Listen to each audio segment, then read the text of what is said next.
Let me ask you guys a question, or pose to you a scenario. Listen up. It's 2017. You've been appointed as the person who makes the big decisions when it comes to Star Wars games. You work for Lucasfilm, I guess. The developers at Respawn just invited you in to show you an early build of their game, Star Wars Jedi Fallen Order, set to release in late 2019. You're impressed by their work so far, you think it's cool, looks good, but then the developers ask if you could add just one thing to Jedi Fallen Order, what would it be? Well, if your answer was this... Traitor.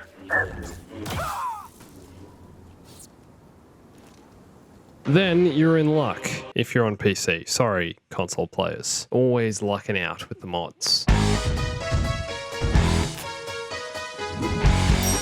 Now, a few months ago, I made a video, this one here, about a work-in-progress mod for Fallen Order. Well, let's just say things have been busy behind the scenes. There's now a new Dismemberment mod for Jedi Fallen Order, and you're able to slice up everyone, from Stormtroopers to Scout Troopers, Purge Troopers, even those guys standing on the platforms. All Imperial troops, anyway. The original version of this mod I covered in that last video was only for the regular Stormtroopers. And also, you might remember the intense glowing. It's like they turn the glowing knob up by 100%. That has been fixed. Hey everyone, it's Andrew. I think we all know the reason Dismemberment was excluded from the original game. It's weird, hey, how pretty much all non-human characters can have their limbs cut off. I use the term speciest. Game developers only allow you to cut these enemies in this very specific way. All Dismemberment in Fallen Order is what you'd call scripted. Even with this mod, you probably noticed that the Stormtroopers only fall apart after they fall to the floor. First, they have to complete their programmed death animation, so basically they have to die first, and then the modders are able to go in and mess with the model and make the parts all fall apart. It's running on a script, and the same exact dismemberment is happening every single time. Stormtrooper loses arm and leg in this spot and this spot. He ran into Obi-Wan, obviously.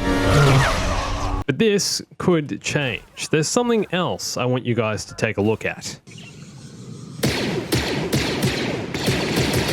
This is just a small taste of what the future of Jedi Fallen Order modding could accomplish. Jedi Fallen Order is built in Unreal Engine, which is one of the most common engines used nowadays. A lot of games are built in this, a lot of animation and world design also used for this. The Mandalorian backdrops they film with the stagecraft technology are also created in Unreal Engine. It's very universal. Fortnite, obviously everyone knows that, Unreal Engine, created by Epic Games. So programmers and coders with the right know-how, who know how to use Unreal Engine and the right tools, can do almost anything in this game. The possibilities are seemingly endless. For example, there's no animation of Cal firing a blaster in the game. He doesn't do this, it's not in the files anywhere, but coders are able to go in, figure out how to animate this, and mod it into the game. There could be a targeting system, aim down sights. Cal could use a rocket launcher instead of a lightsaber. You're basically able to put your own mechanics in the game, turn it into whatever you want. Your own Jedi Fallen Order experience,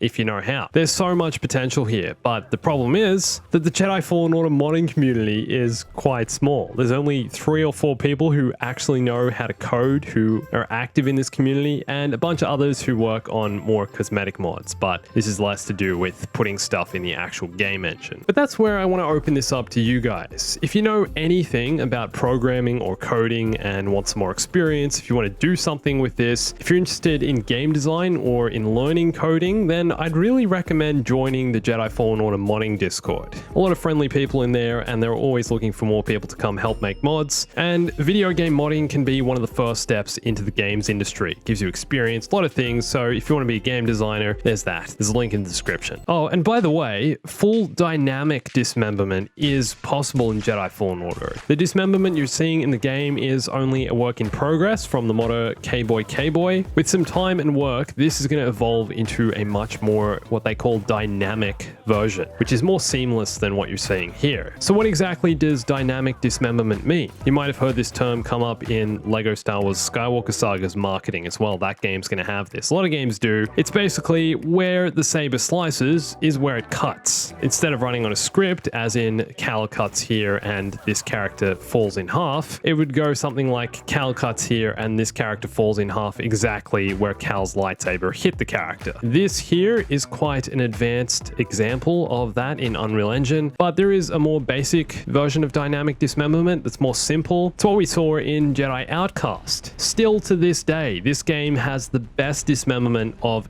any Star Wars game, even though it's almost 20 years old. Seriously, why has dismemberment not evolved in all that time? Well, a big part of that is because of violence and age ratings and restrictions. The Force Unleashed games were probably the most violent Star Wars games we've had in years, and when were they made? Over 10 years ago. Not exactly recent. Unfortunately, for all us gore-loving gamers, it's unlikely we'll see dismemberment return to Star Wars anytime soon. I doubt the next Fallen Order will have human dismemberment. It'll probably be more of the same. Aliens all good, but not for humans. It's too violent seeing other humans get cut up. It's too close to home, even though they're actually aliens. What worlds are they from? But the thing that bothers me is that they're never going to stop kids or whoever from playing violent video games. They're in stores. They're all over YouTube. I mean, I grew up playing games like GTA, Assassin's Creed, Revenge of the Sith. All my friends were the same, playing gorier games than I did. So stop limiting our fun. Just make lightsabers do what they're supposed to do. Cut stuff.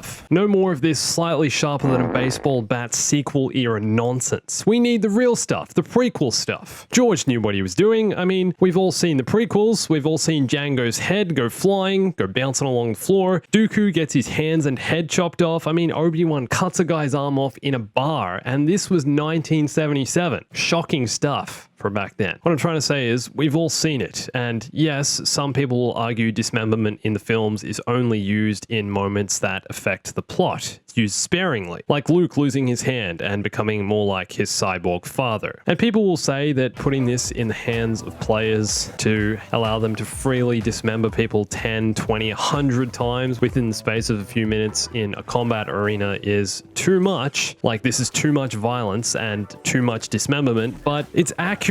From the sequels, the Disney stuff, which lightsaber battle would you say is the best? For me, it's the one with Snoke's guards. Straight after Snoke gets sliced in half with a lightsaber. And even though this fight is nothing when you put it up next to the likes of...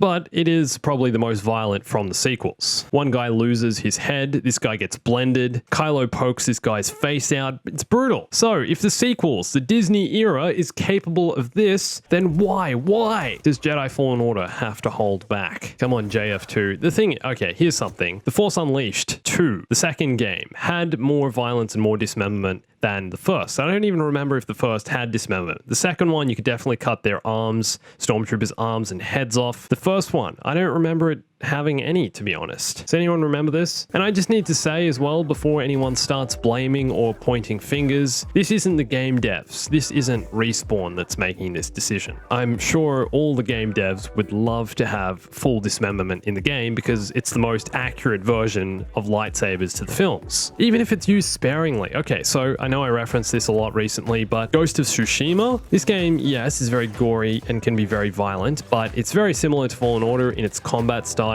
sword fighting, that kind of thing. And this game uses dismemberment, but also quite sparingly. Like, it's much more subtle. You'll kind of just look at the ground and realize, oh crap, I cut that guy's hand off when I was fighting him. Why can't we have something like that? Well, because the people at Lucasfilm, at Disney, at EA need to make sure these games maintain their teen rating. And maybe Jedi Fallen Order just isn't the place for this then. It's a game designed to bring in a larger teenage audience. Not that teenagers don't play more violent video games. I mean, what are you kidding? But from a marketing standpoint, with the image of Star Wars being family friendly, inverted commas, this game needs to fall within that category. It can't be too violent and be a mature or M-rated game, because in the eyes of the publishers, teenagers won't be able to buy it legally, even though obviously everyone's going to be playing. Back in the LucasArts era, before Disney owned Star Wars, when LucasArts was still making games, some of their titles were trying to go down that darker, more adult route. The Darth Maul game especially, I think, was going to be like like this. I mean, The Force Unleashed as well is quite dark. It's a twisted tale. And there are a few other games going down this path as well. So maybe in the future we could see a Star Wars game designed for a more mature audience. See a more veteran story. But for now, Star Wars is staying family friendly. Hopefully one of the new Star Wars shows airing on Disney Plus, one of the new films, will go a little deeper, show us that grittier, darker side. And we'll see more limbs go flying here, there, and everywhere. But what do you guys think? Are we ever going to get official Dismemberment? But until then, if you're on PC, this is definitely worth trying. If you want to play Fallen Order again, if you want to just go muck around in the combat arena, go do it. This is great. And don't forget to check out the Jedi Fallen Order modding Discord. And while you're there, join my Discord if you haven't already. And you can also follow me on Twitter and Instagram. Maybe I'll share some progress of these mods down the track, see what they're up to. And thanks for watching this. My name's Andrew. I'll catch you soon.